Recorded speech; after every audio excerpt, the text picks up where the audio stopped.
Hello and welcome to episode 132 of the Access to Inspiration podcast. I'm your host, Sue Stockdale, and today we have an incredibly powerful and transformative story to share with you. I'm thrilled to welcome our guest, Cobe Williams, the Director of U.S. Programming for Cure Violence Global, to the show.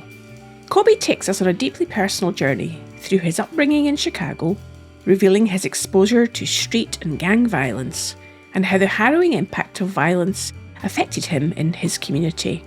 In this episode, you'll learn how Cobe turned his life around, dedicating himself to community work and violence prevention. You'll also learn how his work is transforming communities by fostering relationships and addressing the root causes of violence.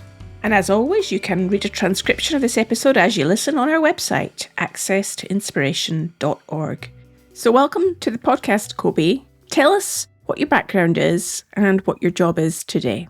So my name is Cobe Williams, the Director of U.S. Programming for Cure Violence Global. Born and raised in Chicago, on the south side of Chicago, a community called Inglewood/Auburn Gresham. Growing up as a kid in Chicago on the south side, man, I learned a lot. I learned a lot at an early age.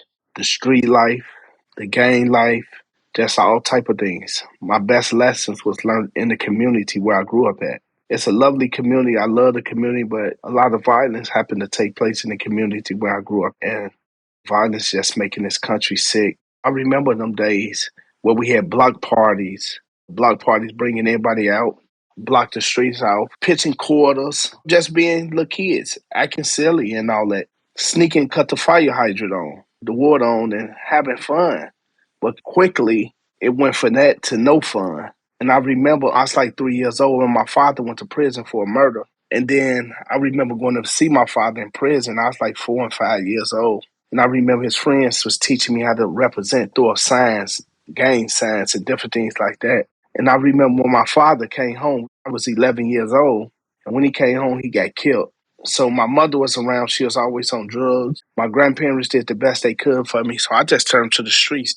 I felt like I was getting a lot of love and a lot of excitement being in the street. And now everybody who I was running around with at that time, me and my friends, we all had something in common. And the thing we had in common is we have a father in our life. So we just start making choices at that time. And some of us, them choices end us up in prison. Some of my friends got killed to gun violence, got shot, and different things like that. Now, I know one of the things that was quite pivotal in your story, Cobe, was when you were in court and you saw how your 4-year-old son reacted. Tell me about that. Yes, because that was a touching moment.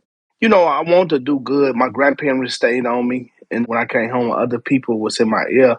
But I was in court, in custody. And my son was at court, came to court for me, 4 years old. My son, my mother, my sister, and my son, and all that. And they was pulling me out the back, the bailiff pulling me out the back. And I got handcuffs on me, shackles on my legs, and pulling me out. And the judge realized that me and my son haven't seen each other. He sensed that right away. So my son ran up to me, Daddy, I love you. I'm like, I love you too. So the bailiff took the handcuffs off me. So I know I ain't finna go home because I'm in custody fighting my case. I'm finna go back to the back. My son finna go out the door.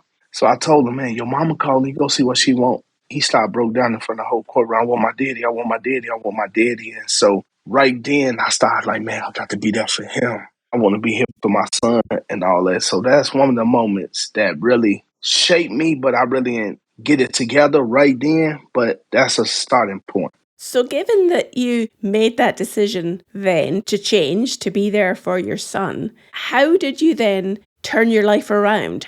Right. So I remember like in Chicago, we got WGN, that's the Channel 9 News, right? And at 9 o'clock, we always watched that in jail. So when you're in prison, in jail, that was like mandatory because it made us feel closer to home because we see the community and different things like that. So once we start seeing the community, like different things like that, I was like, man, I need to get back out there and do the right thing. And I'm seeing all the senseless killing going on. So the street organization I was a part of, the founder here just came home for doing 28 years, Mr. Freeman. And he was like, man, Cobe, you need to get it right. I'm going to need to get it right. And now he the one introduced me to Ceasefire. It was called Ceasefire at the time, but now it's Cure Violence Global. He introduced me to that, so I started volunteering and different things like that, and I started doing the work. So from there, I want to be consistent with it and really want to continue to give back and help my community. So I've been doing the work for about close to 20 years. When I first started off, my job title was a violence interrupter. A violence interrupter, more like a fireman, putting out flames, putting out fire in the community, stopping people from shooting, killing each other, changing people's mindsets, just spending time, but most important, building relationships and meet people where they are. It also strikes me that listening is probably a key skill that you really had to be demonstrating. Yes, it's important to listen and get to know people and build relationships. So you got to do a lot of listening because that's the problem. A lot of you feel nobody don't listen to them.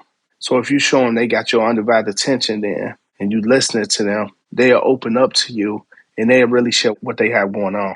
There was something I read in your book, which is called Interrupting Violence, that really fascinated me, was that you said a lot of violence is not about gangs at all. It's interpersonal. So tell me what you mean by that. Yes, because a lot of times people, when the news cut on the news and somebody got shot or somebody got killed or whatever, they always say it's gang related.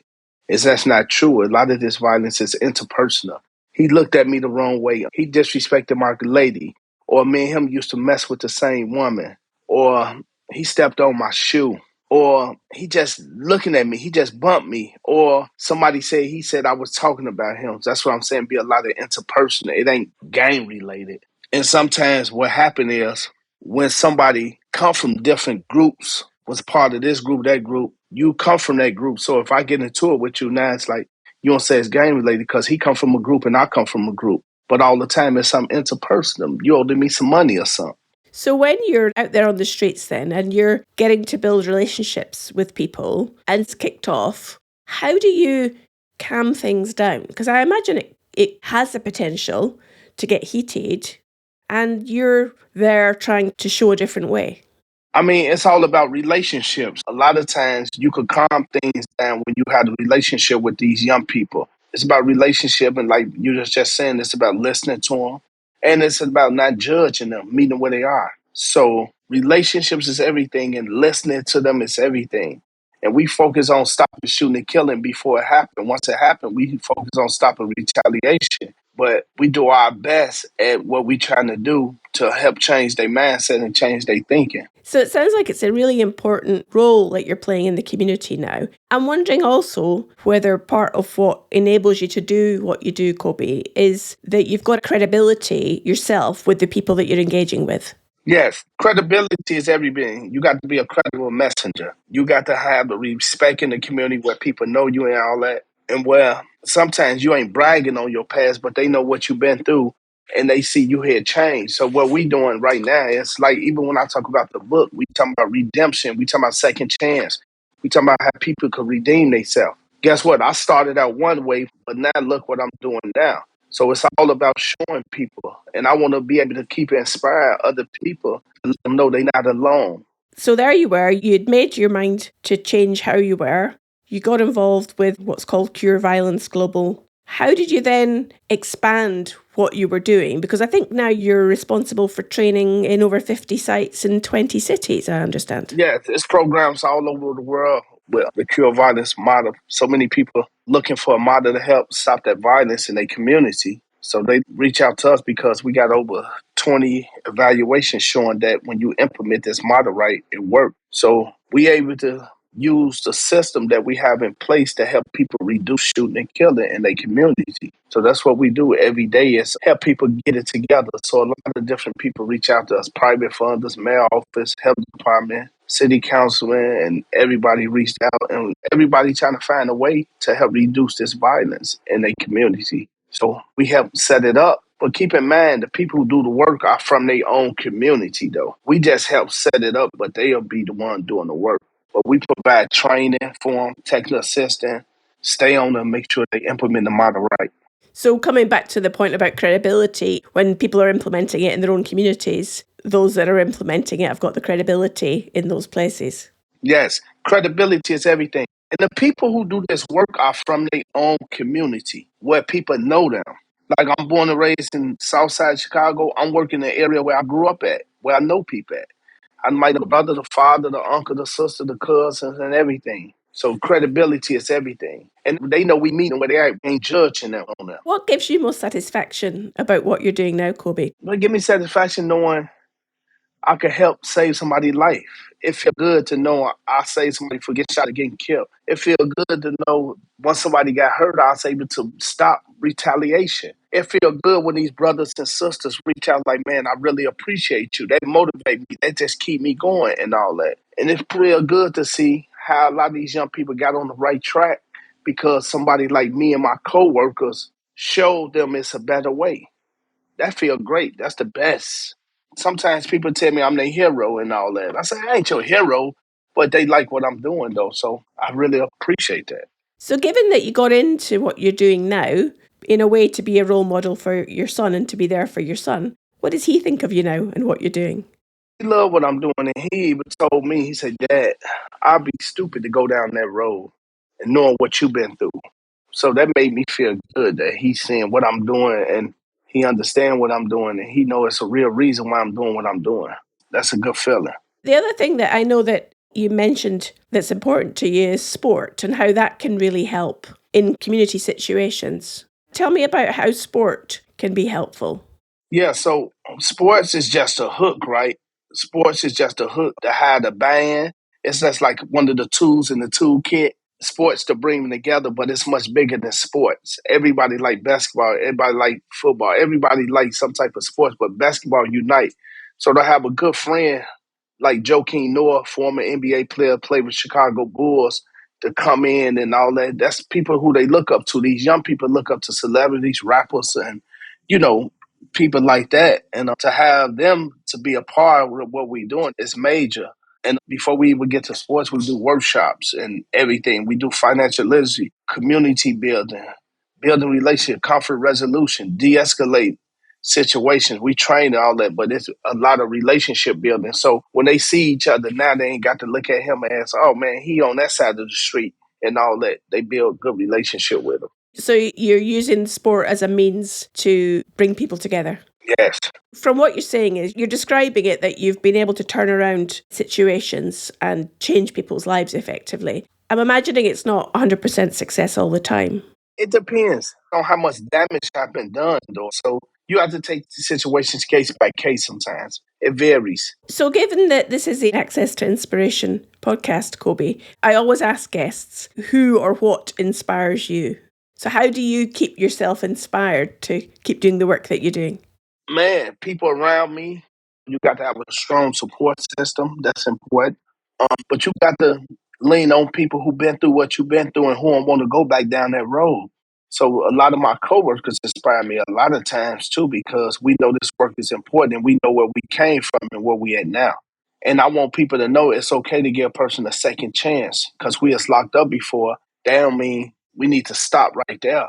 Forgive us and I want people to know that you can redeem yourself. I think it's a wonderful way that you're describing that in terms of everybody can have a second chance. Yes, that's important. Yes. It ain't how you start, it's how you finish. If you were going back to speak to the young Cobe there on the streets as a child, knowing what you know now, what advice would you give to yourself as a 10-year-old? I do a lot of listening to him and let him tell me what he got going on or what she got going on. I just listen without saying anything. Then I let him know it's other places you could go. Like some of these young people ain't been off the block. They ain't never been downtown. They ain't never been to a basketball game, a football game. I'll show them you can spread your wings and go other places to see other things. And I always just tell them it's important to watch who you hang with and different things like that. So it's really just listening to them and just building with them more than anything.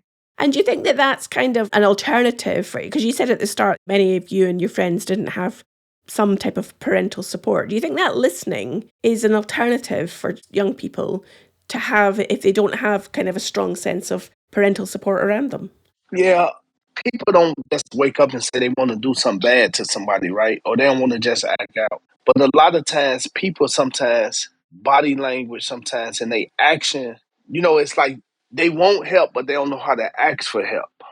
So you got to watch and try to understand them, that they really trying to get help somehow and all that. And sometimes people act out just to get attention because they feel like they're alone and nobody don't care. So you really got to watch it. It could be any way. You got to really watch these things. So effectively, you're bringing a bit of human behavior and psychology into what you're doing. Yes, this work is all about psychology to me. You got to be thinking on your feet at all times. And the other thing that is important these days for anybody in any walk of life is this idea of conflict resolution, because I don't necessarily think we often get great examples of how conflict can be resolved in a amicable and peaceful way. Yes. And that's our main thing. We want brothers and sisters know it's okay to have disagreements, but you ain't got to lead to violence. Let's sit down and work it out. It's such an important thing, isn't it? Yes. So how come then you went from all the work that you're doing now to writing this book, Interrupting Violence? Tell me about how the book came about. So I remember I was in a documentary some years ago called The Interrupters. And so many people used to come to me and say, man, you inspire me, break down and cry and all that. Like, oh man, I was losing it. I ain't care about living no more. I used to hear that from a lot of people. And they just break down crying. So I've been wanting to say, man, I want to do something else to inspire people, to let them know, man, they not alone. It ain't how you start, it's how you finish. But I want them not to give up. Not to give up. And there's people like me who've been through it all just like them. So I want to really use the book, not so much to tell my story in a sense, but to inspire people and motivate people to let them know, regardless of what you're going through, you can redeem yourself. You can be a better you. And sometimes you can have a rocky start when things don't seem like they're going right. But if you just hang in there and you keep pushing hard, we can do it. I've spoken to many people over the years, Cobe, who say that they want to write a book, but they never go from wanting to do it to actually making it happen. And even that in and of itself is an achievement. How did you go about the process of making it happen? Because sometimes that's a really difficult bit. It is difficult, but me and my co-author, Josh G, I call him Josh G, we put a lot of time in it. It took like 10 years because we're working and this and that and all that. So it had got to the point now I had start having him to travel with me when I'm going to do my work and stay in hotel hours and all that. It took a lot into that. And we're just always writing stuff down and make sure we got it in a good place. And we just stayed going at it. So Josh was pulling the thoughts out your head to be able to get them written down on a bit of paper. Yes. And how is it being received then by those that are reading it? Right now, the book come out July the 2nd. So people just now get some of their pre-orders and all that. I'm hoping a lot of people get it. And they talk about ways to mediate conflicts, tools, and to educate people and talk about the root cause of violence, a lot of things. So it's real formally educating people also. And if you had a message for our listener of all the things that you've been doing and learning about how to reduce violence, how to cure violence, what are some of the key messages that you would share with our listener, no matter where they are in the world? Meet people where they are. Don't judge nobody because you never know what they've been through and what they're going through. Don't judge them. Meet them where they are. Build relationships with them. Get to know them. Don't let nobody else just tell you, oh man, he bad and he this, he that. We don't look at people as good and bad people. We understand people make choices. So really just build relationships with them and don't talk down on them, right? A lot of times people say if they're not doing great things and all that, don't focus on that. Focus on the positivity they do. I'm really interested in what you're saying here because there's so many parallels between people in other walks of life who in business and corporates, and we've had guests from loads of different backgrounds from sport and business, and the messages are consistent across the different conversations. I think you're doing some great work in the communities that you're working in, and those important things about meeting people where they are and not judging them is such a universally important message for anyone to hear. And I think that's super important. How do you keep learning, Cobe? Because one of the things, I guess, is that idea of continually growing and learning. How do you keep learning yourself? I just keep learning, just doing the work, just doing what I'm supposed to be doing out there to make a difference and hearing from the people out there. So just constantly being out there and seeing what's going on out there and just learning. And given that you're able to travel to different cities, are there kind of cultural or geographical differences when you travel and work in these different places? I see some of the same violence, but when you go in the foreign countries and out the country, you see a lot. In some places, you could see people don't have anything, but they get along a little better. So sometimes, we want to really just try to unite the city, show more love and care and all that. But sometimes it depends on what have happened or what had took place right then. That determines everything. And we always use like how much damage have been done. It's one thing if somebody up a gun on you, and one thing is they shoot you. That's something different. I really wish you well with the book. I hope it's a great success. It's been lovely to speak to you today. And if people do want to find out more about you and the work that you do, how might they do that? Go to interruptviolence.com. Interruptviolence.com. Please get the book. Please spread the word. I would love to come do a follow-up conversation with you or anybody else who want me to come out to sit on a panel, an event, or whatever. Please spread the word and get the book out there. I think it's important. And I think people could benefit from learning from the book. Well, I'm sure that they will. I will go off thinking about what you said. It's not how you start, but it's how you finish. And that's our important message.